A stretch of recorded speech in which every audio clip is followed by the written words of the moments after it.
13-14 নির্বাচনে আমি হাসিনার বিরোধিতা করে আমি বের হয়ে গেলাম জাতীয় পার্টি থেকে, আলাদা হাসিনা বিরোধী রাজনীতি শুরু করলাম, তখন আমি বুঝলাম রাজনীতি আসলে মানে কি ভাই। কয়বার আপনাকে কে তুলে নিয়ে যায়, আপনার লোকজনকে কে তুলে নিয়ে যায়, যে আপনাকে সারসার বলতে বলতে দাঁড়াইতো বসতো না, সে আপনার সামনে কি করে, এগুলো সব পরিচয় পেয়েছি। বহুমাত্রিক গণতন্ত্র তৈরি করতে হলে বহুমাত্রিক রাজনৈতিক দলেরও প্রয়োজন আছে।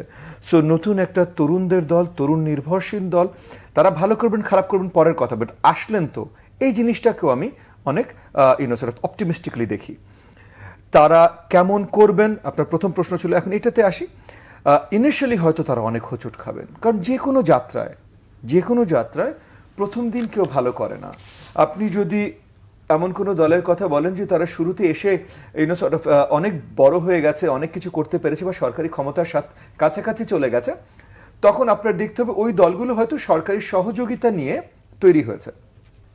তো এই মুহূর্তে এই যে তরুণদের নতুন দলটা, এটা যদিও সরকারি সহযোগিতা পাচ্ছে এবং খুব শক্তভাবেই পাচ্ছে, কিন্তু আমি তবুও মনে করি না যে তারা অন্যায়ভাবে সামনে যেয়ে সরকারের বড় দাগে সহযোগিতা নেবে। এটা যদিও এখনো প্রমাণিত হয়নি, সামনে যেয়েই আমরা দেখতে পাবো। তবে ইতিমধ্যে তারা তরুণ, তাদের দ্বারা অনেক ভুল ত্রুটি হবে, এবং তারা গত 5-6 মাস, মানে ওই সেপ্টেম্বর অক্টোবরে যখন বলেছিল রাজনৈতিক দল গঠন করবে, তখন থেকে কিন্তু আজ পর্যন্ত তারা বড় দাগে সরকারি সহযোগিতা নিয়ে আসছে। তবে এই জায়গাটায় আমি তাদের থেকে অনেক বেশি দোষারোপ করি সরকারের দায়িত্বে যারা আছেন তাদেরকে। কারণ এক নম্বর হলো, এই দল যারা গঠন করছেন তারা তরুণ, অনেক কিছুতে তাদের অভিজ্ঞতা কম, তারা অনেক চেতনা দ্বারা লেড হয় কারণ অভিজ্ঞতা কম, এবং তারা মনে করেন তারা ভালো কিছু করতে চান, এবং নিশ্চয়ই ভালো কিছুই করতে চান।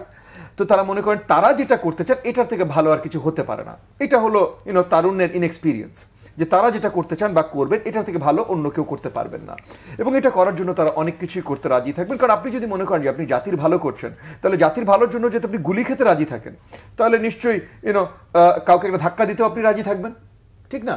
সো তাহলে তারা হয়তো ভালো ভেবেই করছে, কিন্তু সরকারের দায়িত্বে যারা আছেন, মুরব্বীরা যারা আছেন, ওনাদের উপরে হয়তো একটা দায়িত্ব ছিল যে যখনই কেউ পরিষ্কার করেছে যে তারা নতুন রাজনৈতিক দল গঠন করে আগামী নির্বাচন, যেই নির্বাচনটার দায়িত্ব এই অন্তর্বর্তীকালীন সরকারের হাতে, ওই আগামী নির্বাচনে কেউ অংশগ্রহণ করবেন এরকম কিছু যদি তারা জানতেন, বা যখনই জানতেন তখনই যদি তারা এরকম কিছু একটা পদক্ষেপ নিতেন, যে যেই তরুণরা রাজনৈতিক দল করবেন তাদেরকে ডেকে নিয়ে, যে আচ্ছা বাবা আপনারা করতে চান, তাহলে আপনারা সরকার থেকে আলাদা হয়ে এইভাবে করেন, যেন সেটা সময় তো আছে এখন না, সময় তো অলরেডি দেখেন। এখন একটা বিষয় কি, যে আপনি অলরেডি অ্যানাউন্স করার পর এখনো আছে, এবং আমি আশা করি আগামীতে হবে, কিন্তু আপনি এইটা কিন্তু অগ্রাহ্য করতে পারবেন না যে 6 মাস এই সহযোগিতা অলরেডি পেয়ে গেছেন।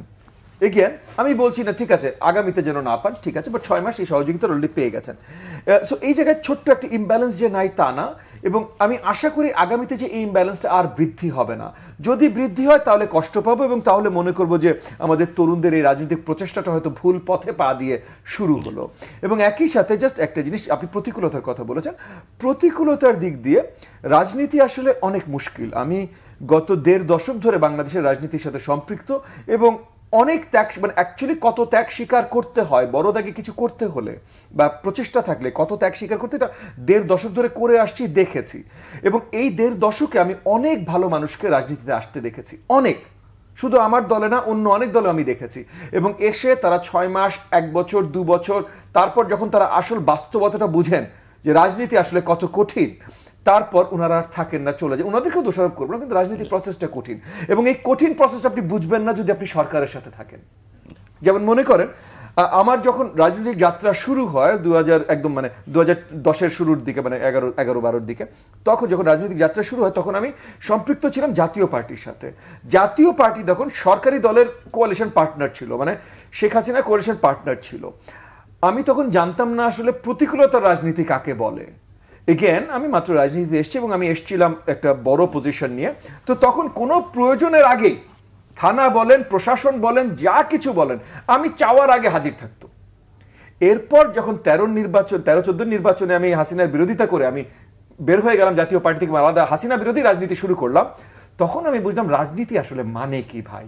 হ্যাঁ, প্রতিকূলতা মানে কি, কি ধরনের চেহারা এটা দেখা যায়, কয়বার আপনাকে কে তুলে নিয়ে যায়, আপনার লোকজনকে কে তুলে নিয়ে যায়, যে আপনাকে সারসার বলতে বলতে দাঁড়াইতো বসতো না, সে আপনার সামনে কি করে, এগুলো সব পরিচয় পেয়েছি।